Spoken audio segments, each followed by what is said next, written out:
नमस्कार साथियों, एग्जाम ज्ञानपुर परिवार पर आप सभी का हार्दिक स्वागत है।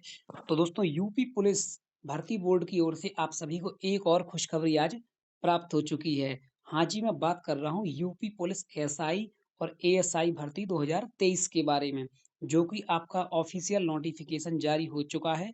तो आज की इस वीडियो में हम इसी भर्ती के बारे में बात करने वाले हैं, जिसमें आपको इसमें बताया जाएगा कि इसमें आपकी आयु, योग्यता निर्धारण, परीक्षा कब होगी, ऑनलाइन होगी, ऑफलाइन होगी, नेगेटिव मार्किंग क्या रखी जाएगी, सिलेबस क्या रहने वाला है।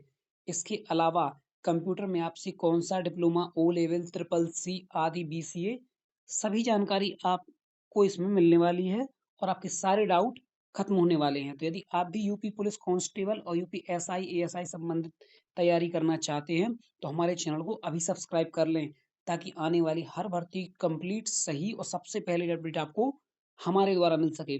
तो आइए दोस्तों, इस भर्ती के ऑफिशियल नोटिफिकेशन के हम एक-एक पॉइंट को बहुत ही ध्यान से पढ़ते हैं, ताकि आपके कोई भी सवाल डाउट में ना रहें।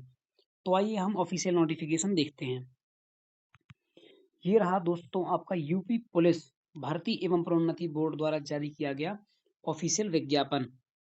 तो दोस्तों सबसे पहले हम इसमें देखेंगे, देखिए ये आज की डेट में जारी हुआ है आपका उत्तर प्रदेश पुलिस उपनिरीक्षक गोपनीय, पुलिस सहायक उपनिरीक्षक लिपिक और पुलिस सहायक उपनिरीक्षक लेखा, 3 पदों पर आपकी वैकेंसी निकाली गई है। सीधी भर्ती 2023। इसके बाद में दोस्तों हम देख लेते हैं नोटिफिकेशन क्या कह रहा है। उत्तर प्रदेश पुलिस में पुरुषों एवं महिलाओं के लिए उपनिरीक्षक गोपनीय, पुलिस सहायक उपनिरीक्षक लिपिक, पुलिस सहायक उपनिरीक्षक लेखा, इन 3 पदों के लिए निम्नलिखित रिक्त पदों को भरने के लिए अभ्यर्थियों से ऑनलाइन आवेदन आमंत्रित किए जाते हैं। तो दोस्तों इसमें देख लिया 3 पदों के लिए आपसे ऑनलाइन आवेदन मांगे जाएंगे।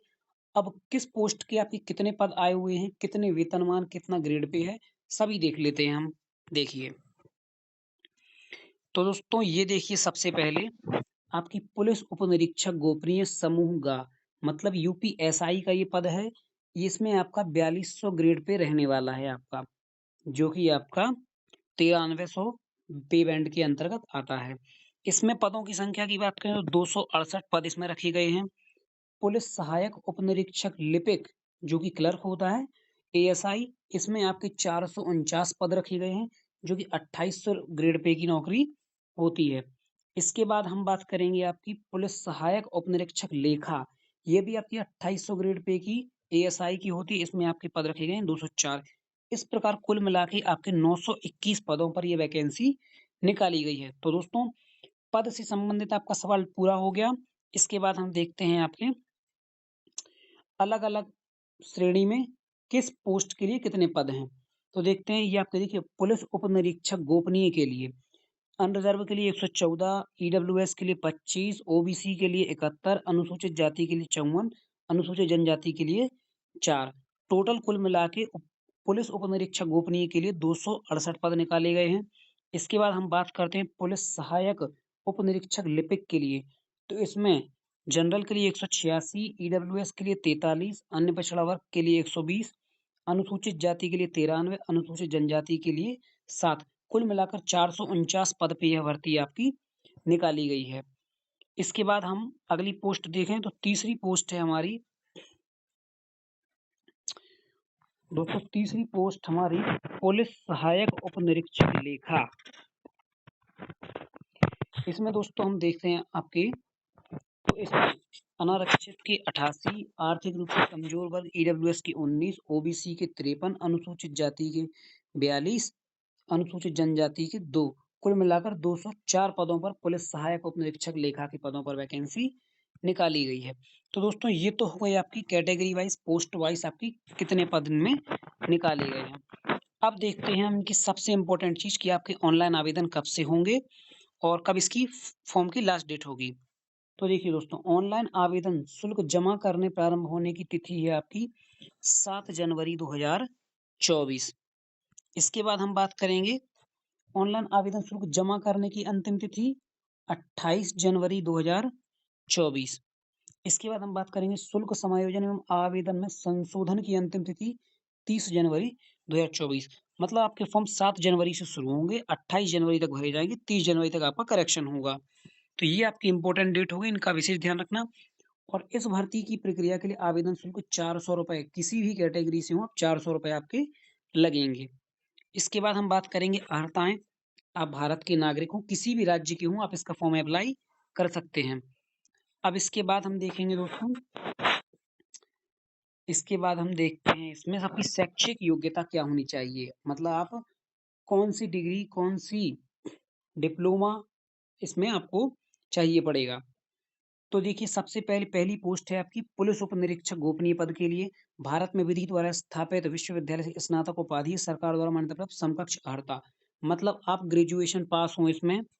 इसके बाद में दूसरी योग्यता है इसमें, कम से कम 25 शब्द प्रति मिनट की गति से हिंदी टंकण और कम से कम 30 शब्द प्रति मिनट की गति से अंग्रेजी टंकण। यानी टाइपिंग आपकी हिंदी इंग्लिश की टाइपिंग भी इसमें ली गई है। और तीसरी चीज इसमें, न्यूनतम 80 शब्द प्रति मिनट की गति से हिंदी आशुलिपिक श्रुतिलेख, यानी कि स्टेनोग्राफी। स्टेनोग्राफी भी इसमें मांगी गई है। इसके बाद में हम बात करते हैं भारत सरकार की राष्ट्रीय इलेक्ट्रॉनिक्स एंड सूचना प्रौद्योगिकी संस्थान NILIT पूर्व में आपकी डोएक सोसाइटी से कंप्यूटर में ओ लेवल की परीक्षा उत्तीर्ण करना, अर्थात सरकार द्वारा इसकी समकक्ष मान्यता प्राप्त कोई डिप्लोमा। मतलब आपकी इसमें ग्रेजुएशन चाहिए, प्लस इसमें आपका ओ लेवल चाहिए, और साथ में आपकी टाइपिंग, प्लस आपकी स्टेनोग्राफी।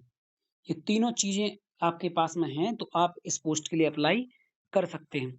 इसके बाद में देखेंगे हम दूसरी पोस्ट, जो कि आपकी पुलिस सहायक उप निरीक्षक लिपिक के लिए। इसके लिए योग्यता रखी गई है, वही आपकी विधि द्वारा स्थापित आपकी ग्रेजुएशन, इस 25 शब्द प्रति मिनट हिंदी, 30 शब्द प्रति मिनट इंग्लिश की टाइपिंग। इसके बाद में अगली चीज हम देखेंगे, इसमें भी आपका भारत, इसमें आपकी 80 शब्द प्रति मिनट वाली स्टेनोग्राफी नहीं मांगी गई है। इसमें तीसरा पॉइंट है, भारत सरकार के इलेक्ट्रॉनिक्स प्रौद्योगिकी संस्थान द्वारा वही आपका ओ लेवल का डिप्लोमा भी इसमें मांगा गया है। इसके बाद देखेंगे हम अगली पोस्ट की। तो दोस्तों, ये आपका तीसरी पोस्ट है पुलिस सहायक उप निरीक्षक लेखा पद के लिए। इसके लिए योग्यता रहेगी आपकी भारत में विधि द्वारा स्थापित विश्वविद्यालय से वाणिज्य में स्नातक। इसमें आपको कॉमर्स से ग्रेजुएशन चाहिए, जैसे बीकॉम हो आपकी, तो आप इसके लिए अप्लाई कर सकते हैं। इसके अलावा आपको कम से कम 15 शब्द प्रति मिनट की हिंदी टंकण। दोस्तों, इसमें टाइपिंग देखिए, टाइपिंग इसमें बहुत ही कम मांगी गई है, 15 शब्द प्रति मिनट की लिए हिंदी टाइपिंग।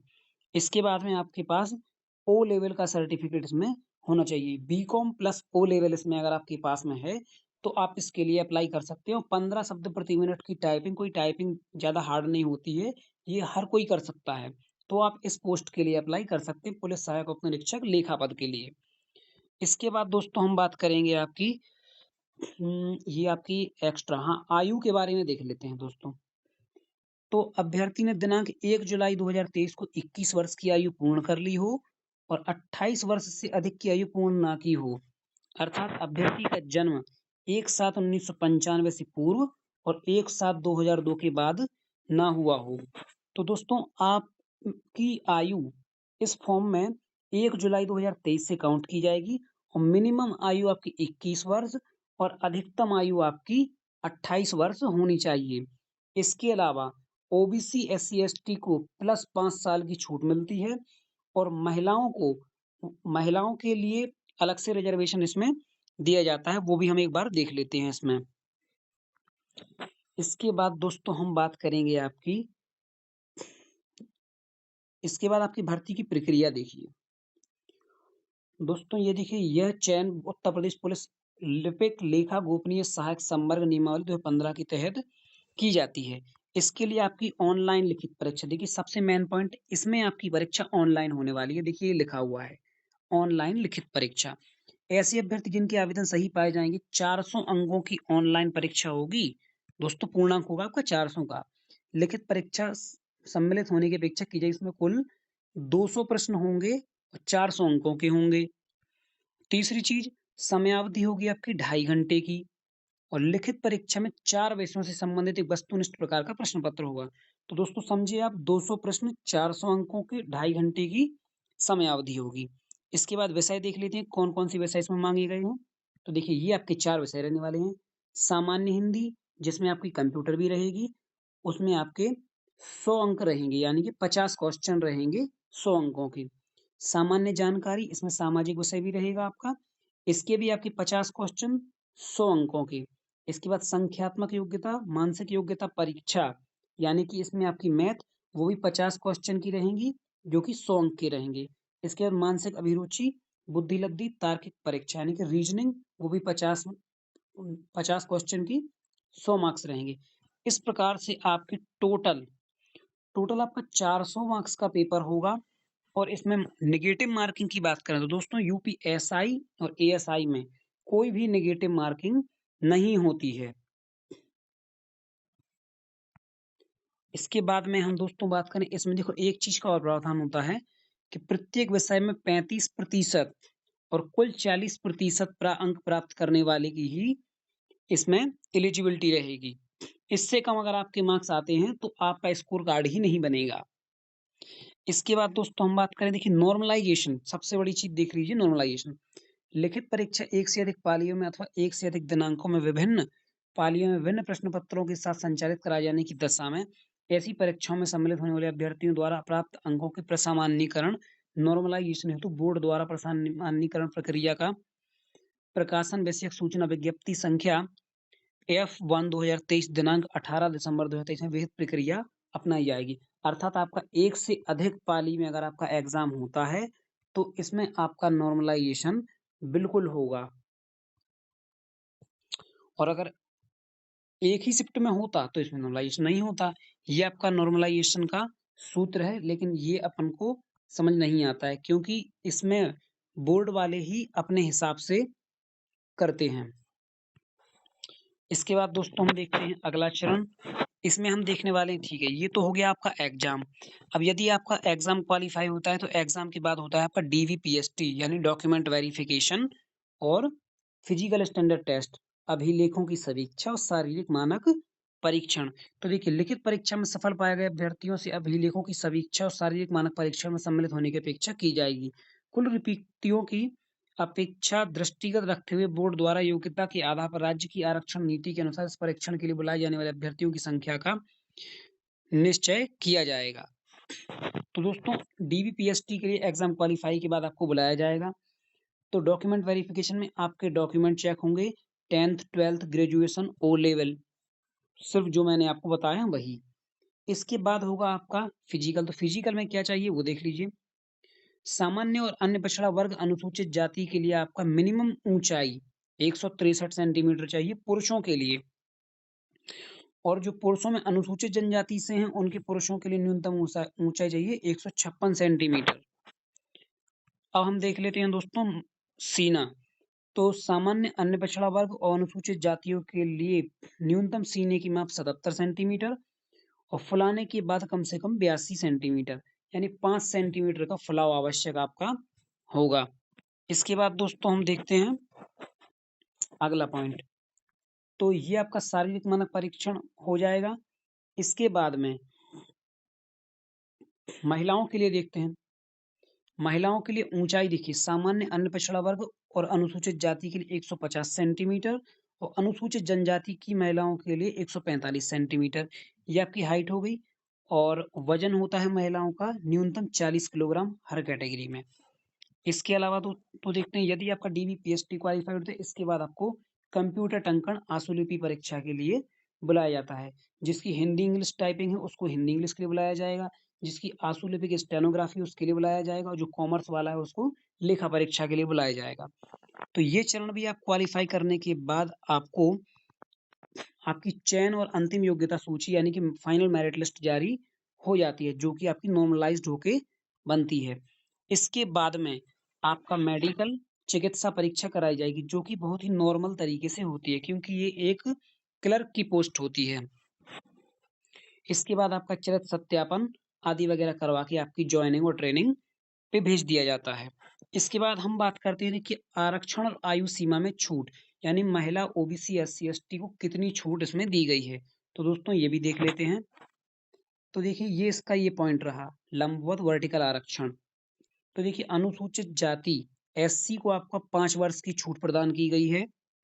इसके बाद हम बात करें अनुसूचित जनजाति, इनको भी 5 वर्ष की छूट प्रदान की गई है। अन्य पिछड़ा वर्ग को भी आपका 5 वर्ष की छूट प्रदान की गई है। ईडब्ल्यूएस यानी आर्थिक रूप से कमजोर वर्ग, इनको किसी भी प्रकार की उम्र में कोई छूट नहीं दी गई है। इसके बाद हम बात करते हैं महिलाओं की। तो दोस्तों महिलाओं को भी इसमें कोई छूट नहीं दी गई है। भूतपूर्व सैनिक को 3 वर्ष की छूट सर्विस ड्यूरेशन काट के। स्वतंत्रता संग्राम सैनिक के आश्रितों को भी कोई छूट इसमें नहीं दी गई है। तो दोस्तों ये आपका पूरा नोटिफिकेशन की पूरी जानकारी महत्वपूर्ण हो गई एक-एक टॉपिक से। अब इसमें आपका कोई भी सवाल नहीं होना चाहिए। यदि अब भी इसमें आपका कोई सवाल बनता है तो हमें कमेंट में बताइए, हम उसका आपको जवाब देंगे। और वीडियो पसंद आए तो उसको लाइक करें और हमारे चैनल को सब्सक्राइब